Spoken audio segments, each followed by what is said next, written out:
আজি গোৱালপাৰীয়া লোকগীতৰ সম্ৰাজ্ঞী পদ্মশ্ৰী প্ৰতিমা বৰুৱা বাইদেউৰ আজি মৃত্যুবাৰ্ষিকী হয়। ৰাজ্যৰ বিভিন্ন প্ৰান্তৰ সমান্তৰালকৈ দেখা পোৱা গৈছে গৌৰীপুৰ মাটিয়াবক 17 নং ৰাষ্ট্ৰীয় ঘাইপথৰ যি ডাঠিত যি প্ৰতিমূৰ্তি আছে, প্ৰতিমূৰ্তিত ইতিমধ্যে দেখা পোৱা গৈছে যে গৌৰীপুৰ প্ৰমথেশ বৰুৱা মহাবিদ্যালয়ৰ অধ্যাপকসকল ইতিমধ্যে দেখা পোৱা গৈছে।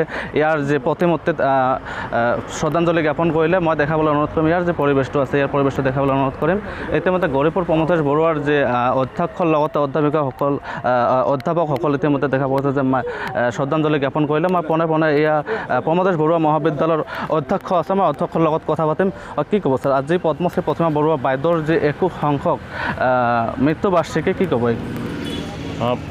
আমাৰ আদৰৰ, আমাৰ মৰমৰ প্ৰতিমা বাইদেউৰ যি মৃত্যুবাৰ্ষিকী তাৰ প্ৰত্যেক বছৰে আমি উদযাপন কৰোঁ। আমাৰ এই প্ৰতিমূৰ্তিটো আমাৰ লালজি কেম্পাছত স্থাপিত হোৱাৰ আগতেই আমি আমাৰ যি মেইন কেম্পাছ প্ৰমথেশ বৰুৱা কলেজৰ কেম্পাছ তাতে আমি তেখেতক শুৱৰিছিলোঁ। মৃত্যু দিৱসত অনুষ্ঠান পতা হৈছিলে, কিন্তু এই প্ৰতিমূৰ্তিটো স্থাপন হোৱাৰ পিছত আমি প্ৰত্যেক বছৰে আজিৰ দিনটোত আমাৰ যি মৰমৰ আদৰৰ গৌৰীপুৰৰ গৌৰৱ প্ৰতিমা বাইদেউক আমি শুৱৰি পেলাই শ্ৰদ্ধাঞ্জলি দিবলৈ ইয়াতে এটা অনুষ্ঠান পতা হয়। দুইতৰপীয়া আমি অনুষ্ঠান পাতোঁ। ৰাতিপুৱা আমি শ্ৰদ্ধাঞ্জলি অনুষ্ঠান পতা হয় ৰাতিপুৱা সময়খিনিত, আৰু আবেলি এটা বন্তি প্ৰজ্বলনৰ অনুষ্ঠানো আমি আয়োজন কৰোঁ কলেজৰ পৰা। আৰু তাকে লৈ পেলাই আমি আমাৰ কলেজৰ মোৰ সহকৰ্মীসকল আৰু স্থানীয় ৰাইজ আৰু স্থানীয় সাংবাদিকসকল আমি ইয়াতে আজি একত্ৰিত হৈছোঁ। আমি এই চেগতে যি প্ৰতিমা বৰুৱা বাইদেউৰ গোৱালপাৰীয়া লোকসংস্কৃতিৰ প্ৰতি যি অৱদান, বিশ্ব দৰবাৰত তেখেতে যি স্থাপিত, যেনেকৈ গোৱালপাৰীয়া লোকসংস্কৃতিক তেখেতে স্থাপন কৰিছে, তাৰ পৰা আমি সকলোৱে যিখিনি শিকিব লগা কথা যে নিজৰ ঠাইৰ সংস্কৃতি, মাত কথা, নৃত্য গীত সেইবিলাকক কেনেকৈ নিস্বাৰ্থ প্ৰেমেৰে বিশ্ব দৰবাৰৰ আগত স্থাপন কৰা যায়, তাৰে এটা ৰাস্তা প্ৰতিমা বাইদেৱে আমাক দেখুৱাই গৈছে। আৰু সেই পথেৰে আমি আজিৰ প্ৰজন্মই যাতে আগুৱাই যাব পাৰোঁ সেই কামনা কৰিয়ে মোৰ বক্তব্য মই ইয়াতে সামৰিছোঁ। প্ৰমথেশ বৰুৱা মহাবিদ্যালয় কলেজৰ তেওঁ লগত কথা কি ক'ব? আজি খুবেই আমি মনত পৰিছে বাইদেউৰ এই পুৰণা যিবিলাক দিন বা পুৰণা যিবিলাক গান বিভিন্ন মঞ্চত পৰিৱেশন কৰিছে। আমি এটা আহ্বান দিব বিচাৰিছোঁ, নতুন প্ৰজন্ম আগুৱাই আহক, লোক সংগীত, লোকশিল্প বা লোক সংস্কৃতিৰ ওপৰত চৰ্চা কৰক। অধ্যাপক, বিভিন্ন বিশ্ববিদ্যালয় মহাবিদ্যালয়ৰ অধ্যাপিকাসকলে এই লোকশিল্পৰ ওপৰত বা লোক সংস্কৃতিৰ ওপৰত গৱেষণা কৰক। নতুন চৰ্চা আৰম্ভ হওক।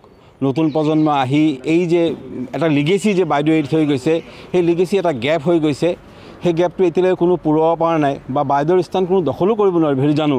তথাপিও তেখেতৰ সেই ধজ্জা বা তেখেতৰ সেই যিটো লিগেচি, তেখেতৰ যিটো পৰম্পৰা গীতৰ প্ৰতি বা সংগীতৰ প্ৰতি বা লোকগীতৰ প্ৰতি, সেই পৰম্পৰা অটুট ৰাখিবৰ কাৰণে মই আহ্বান কৰিছোঁ। আজিৰ প্ৰজন্ম, আজি শিক্ষিত সমাজ আগুৱাই আহি তেখেতক প্ৰতিনিধিত্ব বা তেখেতক যেন তেখেতৰ যিটো লিগেচি তেখেতৰ ৰিপ্ৰেজেণ্ট কৰে, সেইটো মই আহ্বান ৰাখিছোঁ।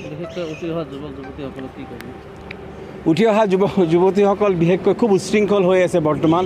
বিশেষকৈ মোবাইলৰ প্ৰতি এটা এডিকশ্যন হৈ গৈছে। বেছিভাগ সময় তেখেতসকল মোবাইলত থাকে। বাইক কালচাৰ এটা আছে, এই বাইক কালচাৰ, মোবাইল কালচাৰ আৰু এই বিভিন্ন পাৰ্ক বা ৰেষ্টুৰেণ্টত আড্ডা কৰা সেই কালচাৰ বাদ দি পেলাই তেখেতসকল, আমি দেখিছোঁ আমাৰ সৰুকালত আমি কোনোবা এটা ৰাস্তা দি গৈ থাকিলে সংগীতৰ চৰ্চা আহিছিল, তবলা বা হাৰমনিয়ামৰ আৱাজ শুনা গৈছিল, কিন্তু সেই চৰ্চা এতিয়া নোহোৱা হৈছে। মই আহ্বান জনাইছোঁ আৰু সাংবাদিক বন্ধুসকলেও কৈছোঁ, আপোনালোকেও এই ক্ষেত্ৰত আগুৱাই আহক। আগুৱাই আহি পেলাই আপোনালোকেও অলপ এই বিষয়ে অলপ সজাগতা কৰক, যাতে নতুন প্ৰজন্ম, যুৱ প্ৰজন্ম আহি যাতে সংগীত, খেল বা এই ধৰণৰ যিবিলাক এক্সট্ৰা কাৰিকুলাৰ এক্টিভিটিছ আছে সেইবিলাকত যাতে তেখেতসকলে বেছিভাগ নিয়োজিত হ'ব পাৰে। এইখিনি ধন্যবাদ আপোনাক। হয়, ইতিমধ্যে ক'ব লাগিব যে ইয়াৰ প্ৰতি বছৰে দেখা পোৱা যায় প্ৰমথেশ বৰুৱা মহাবিদ্যালয়ৰ পৰা এনেদৰে যি প্ৰতিমূৰ্তি আছে পদ্মশ্ৰী প্ৰতিমা বৰুৱা বাইদেউ, সেই প্ৰতিমূৰ্তিত এনেদৰে যে শ্ৰদ্ধাঞ্জলি জ্ঞাপন কৰে। মই যদি সম্ভৱ হয় মই আন এজনৰ লগত কথা পাতিম। এইখন প্ৰমথেশ বৰুৱা মহাবিদ্যালয়ৰ যে অধ্যক্ষ আছে আন এজন, মই তেওঁৰ লগত কথা পাতিম। কি ক'ব? আজি দিনটো সঁচাকৈ মনত পৰিলে, সেই সময়ৰ কথা যেতিয়া মনত পৰে, ধুবুৰী চিভিল হস্পিটেলত যেতিয়া ভৰ্তি হৈ আছিল আৰু চবেই যেতিয়া ইয়াৰ পৰা সেই সময়ত গৈছিলোঁ, মই নিজে সেই সময়ত খুবেই ওচৰতে আছিলোঁ। আৰু তাৰপিছত গুৱাহাটীত যোৱা হ'ল, আমি গুৱাহাটীত গ'লোঁ।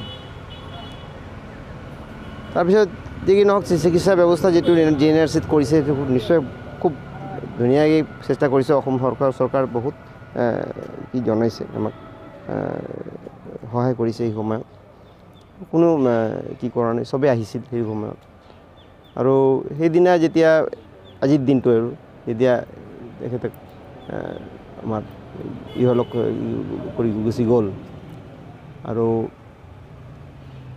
গুৱাহাটীত এটা প্ৰচেছন হৈছিল মই নিজে আছিলোঁ প্ৰচেছনটো সেইটো লৈ যে কেনেকৈ গুৱাহাটীত আমি গুৱাহাটী ঘূৰিলোঁ আমাৰ প্ৰচেছনটো হ'ল গুৱাহাটী পৰিক্ৰমা হ'ল আৰু আমাৰ সুধাকান্ত ভূপেন হাজৰিকা দেৱে সেইটো সময়ত এই যিটো বৰ্তমান ডেড বডিৰ যিটো কি আছিল তাতে তেনেকৈ নিজে থিয় হৈ যেনেকৈ মানে পৰিক্ৰমাটো কৰিলে সঁচাকৈ একতা শ্ৰদ্ধা জনোৱাৰ কাৰণে সেই সময়ত কিমান মানুহ যে কেনেকৈ যে নিজৰ মানে নিস্বাৰ্থভাৱে আহিছিল আৰু ইহঁতে কিমান ভাল মৰম কৰে সেইটো সময়ত মই নিজে ৰিয়েলাইজ কৰিছোঁ আৰু অহাৰ সময়ত আমি বহুত সময় লৈ গুৱাহাটীৰ পৰা গৌৰীপুৰলৈ আহিছিলোঁ বিভিন্ন ঠাইত ৰখাব লগা হৈছিল আমাৰ যিটো ভেন আছিল সেইটো যিটো লৈ আহিছিল আৰু সঁচাকৈ এইটো মানে তেতিয়া মানে এনেকুৱা লাগিছিল যে হয় গৌৰীপুৰত যে আমাৰ জন্ম হৈছে আৰু গৌৰীপুৰত যে আমি সঁচাকৈ আমি গৌৰীপুৰৰ হোৱাৰ কাৰণে আমি গৰ্বিত বোধ কৰিছিলোঁ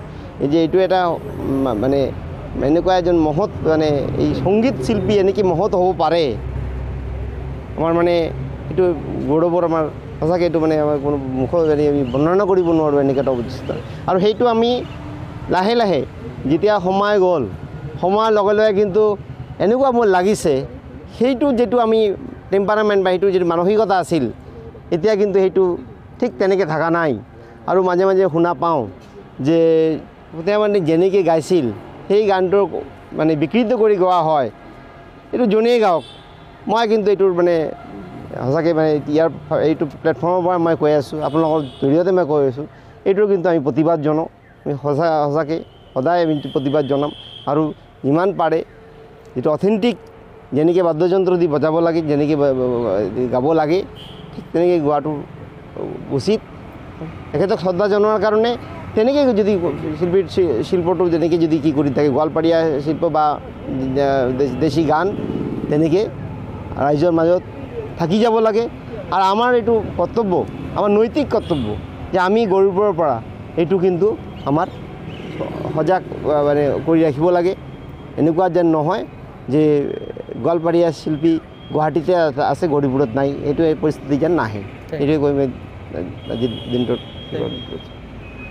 দেখিলে যি ইয়াৰ পদ্মশ্ৰী প্ৰতিমা বৰুৱা বাইদেউৰ যি প্ৰতিমূৰ্তি আছে প্ৰতিমূৰ্তিত শ্ৰদ্ধাঞ্জলি জ্ঞাপন কৰিলে আৰু দেখা পোৱা যাব যে সন্ধিয়াৰ ভাগত যি প্ৰমোতেশ বৰুৱা মহাবিদ্যালয়ৰ পৰা যি দেখা পোৱা গৈছে ৰাতিপুৱা যিহেতু শ্ৰদ্ধাঞ্জলি জ্ঞাপন কৰিলে আৰু সন্ধিয়া যে বন্তি প্ৰজ্বলন কৰিব ইয়াৰ যি পদ্মশ্ৰী প্ৰতিমা বৰুৱা বাইদেউৰ যি প্ৰতিমূৰ্তি আছে গৌৰীপুৰ ৰাষ্ট্ৰীয় ঘাইপথৰ দাঁতিত যি প্ৰতিমূৰ্তি আছে প্ৰতিমূৰ্তিত সন্ধিয়া বন্তি প্ৰজ্বলন কৰিব ইতিমধ্যে।